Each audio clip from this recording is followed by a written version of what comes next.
You've witnessed our incredible journey starting with hardly anything to huge wealth across our initial 30 episodes. Starting as a newbie PVMer with a noxious staff, you've seen me transform into one that conquered the Archglacier at 2000% in rage. You've seen me conquer bosses that I never thought I'd defeat, and also witnessed me receive some of Runescape's most expensive drops ever. RuneScape has changed a lot recently, marked by the release of the new skill Necromancy, the highly coveted Black Party Hat just releasing, and the new combat beta looming. We've got a lot to talk about after almost a year's hiatus from this series. Join me on my quest once more as we set forth on this epic journey once again. We go back to the drawing board, planning our path to finally get our elusive party hat, but this time it's different.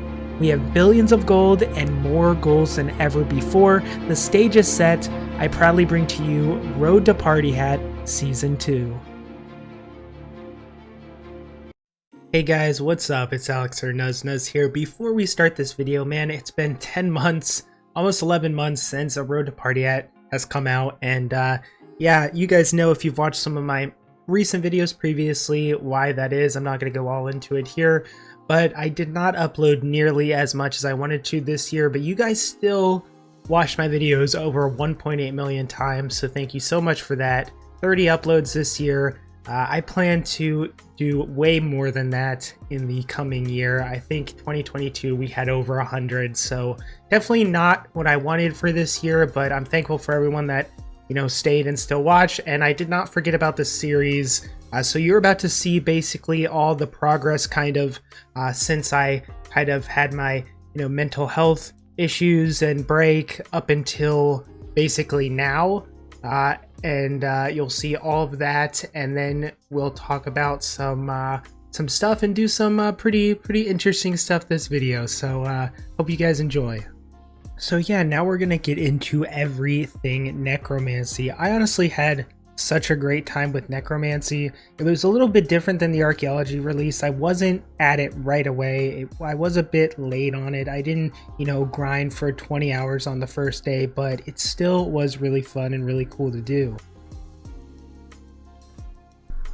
So I actually made quite a bit of money on Necromancy release. I kind of focused my Necromancy release on making money rather than training. If you saw any of my previous videos before, that's sort of what we were doing, which actually ended up working out quite well for Road to Partyhat. I didn't actually think I'd make too much money on Necromancy. Back when Archaeology came out, I made an absolute ton of money. I think what I did was I just got a bunch of the materials and got a bunch of the chronotes because those were worth a lot, and that's kind of how I ended up making a ton during Archaeology release. And now with Necromancy, again, I decided that was kind of gonna be what I was gonna do, and I made quite a bit. As you can see on release, the inks and stuff were going for so much that the money was just flowing in making these. Like, it was actually kind of insane how much you could make on the first few days. Now, during this time, I was just trying everything I could, doing a bunch of different stuff. I found miasma runes could actually be ground and sold for an insane profit. This was on day one, so I was kind of printing money here for a minute. As you can see, I made like 38 mil within like 5 minutes or less, which is insane. This did not last long, don't worry. I think we ended up making like 150 mil or so, and that's how long it lasted. But that's a little bit of the money I made from Necromancy, but I made even more. One of the main things I did early on was actually smith a bunch of the different armor. On release, this armor actually sold for quite a bit. So I did this a little bit, and this is where the bulk of my money from at least the initial release of Necromancy came from, which is gonna be so nice to add up, because it's just another way to make money that wasn't, you know, grinding out bosses. It was relatively quick, and it was fun too. So yeah, this is just a small little portion kind of what I did. We sold a lot of the armors for like 10 mil each, which started adding up quite a bit, and some sold for even more later on. Yeah, here we sold quite a bit, 68 mil. This is when the big money really started coming in. I was making the higher level gear pretty early on.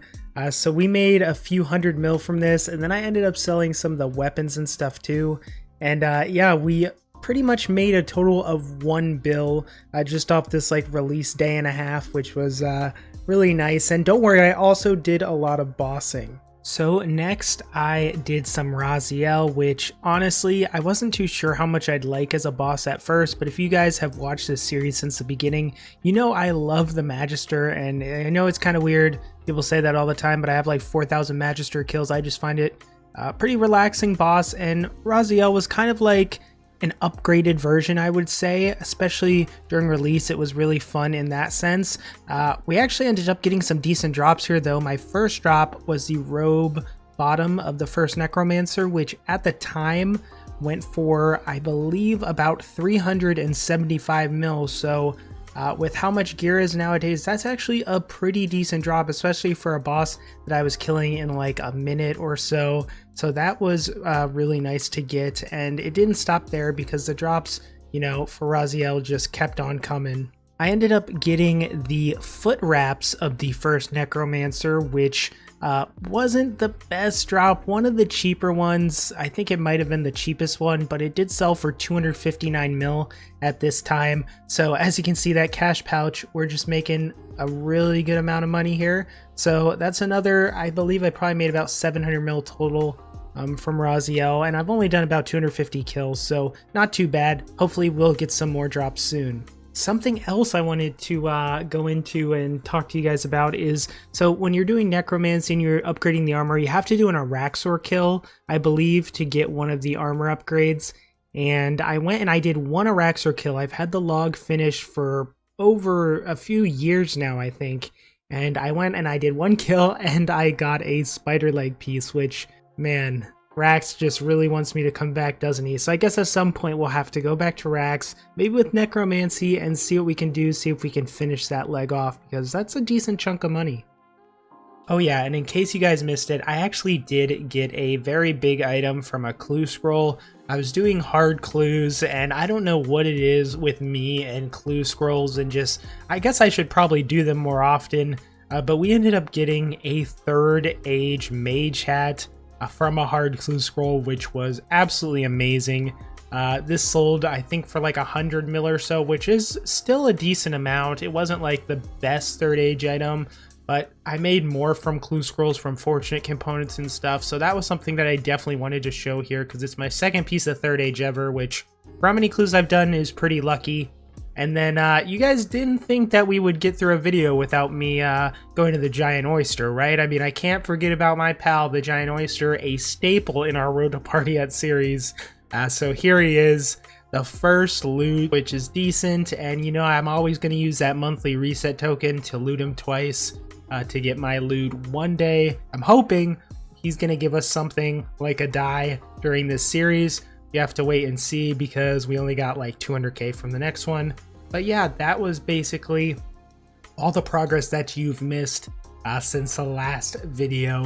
Alright guys, I've got some awesome news. I'm excited to announce that I've partnered with Flexispot to introduce to you their amazing E8 desk. Now let me tell you, this desk is an absolute game changer. I can honestly say it's by far the best and most sleek looking desk that I've ever had. Now the E8 is a standing desk that allows you to easily adjust the height to sit as needed. And here's the awesome thing, it doesn't wobble at all. It's super stable. You can use the built-in controller to adjust the height to whatever position you want seamlessly. And even at the highest positions, it's super stable. And stability is honestly key to a great experience with standing desks. And trust me, this desk nails it. Putting this desk together was a breeze. I consider myself like a level 1 construction in real life, guys. And if I can assemble it easily, you know anyone can. Now the E8 desk is a true game changer for me. It not only looks amazing, but it also creates a more comfortable and productive work environment for me, whether I'm grinding RuneScape or I'm creating YouTube videos.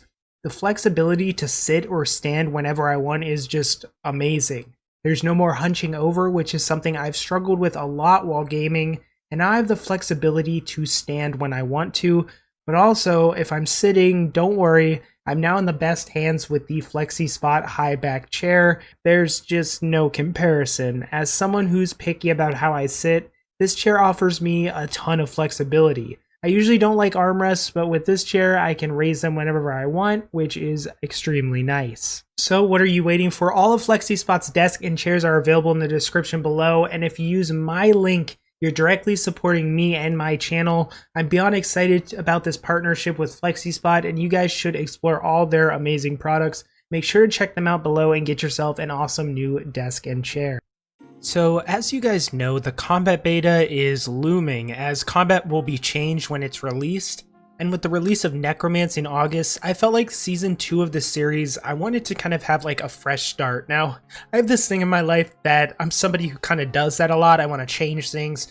You guys probably know from this series, I want to change things. I want to do different things. I kind of want to just restart or change things constantly. So what I decided to do was, I think it's finally time to see how much money we really have during the first season of this series. Since the combat reworks aren't here yet, I'm really not sure what style I want to prioritize. And since necromancy gear is so cheap, I decided we're going to sell everything in my bank, most of the loot.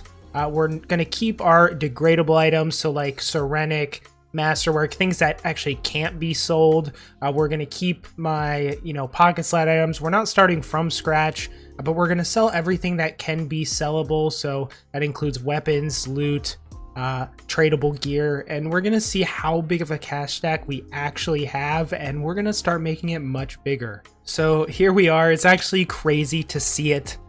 Since we never really saw it before. We only visualized it, we only saw the wealth evaluator, we only saw the gear in my bank, but now we can see it. We have over 8 billion GP from season 1 of this series and a 12 billion GP bank value, and actually we made much more than this, seeing as we unlocked abilities like Greater Ricochet, 2 tier 99 prayers, Limitless Sigil, and a lot more. I'd estimate probably more like 15 to 18 bill in total throughout this series so far. So next episode, I'll continue trying to make this cash stack even bigger, try things like that I missed, like Vorkath, and a lot of other exciting stuff, because I have a lot of goals for this series. I want to start doing more collection logs that, maybe won't be billions of GP, but ones that I think will be fun for this series and ones that keep me interested. So we're going to go for those. And next, before we go, I have to talk about something very important for this series, something that came out recently in Runescape. Alright, so the one thing that was released recently is the Black Party Hat into RuneScape, another new party hat into RuneScape, and this series as well, Road to Partyhat. So I thought, I kind of had to talk about it. We talked about it when the Golden Party Hat was released, and we talked about if that should count for a party hat, and I think we all came to the conclusion that it was a little too easy to get. Most people were going to get it, and the goal was kind of one of the original party hats, so we could probably buy a ton of gold party hats right now, so it looks like that was obviously the right choice. But now the black party hat is in the game, and it's going for quite a bit more than the golden party hat. It's going for like 15 bill as of now. So I wanted to know what you guys think. Do you think that a black party hat should be one that we could possibly get to count? Should we get a black party hat with maybe a real party hat eventually? Or should we keep our goal of going for the original party hat? The one thing is, this party hat, while it is extremely rare now, you can get it from the Santa's Christmas event, which is a pretty cool event that, maybe we'll get it. But the other thing is, it is actually planned to be released in future years and future Christmas events. I think Mod Doom said that it's not a one and done, and it's going to make a reoccurring appearance every year, which means that it'll probably go down in price as the years come or get more common.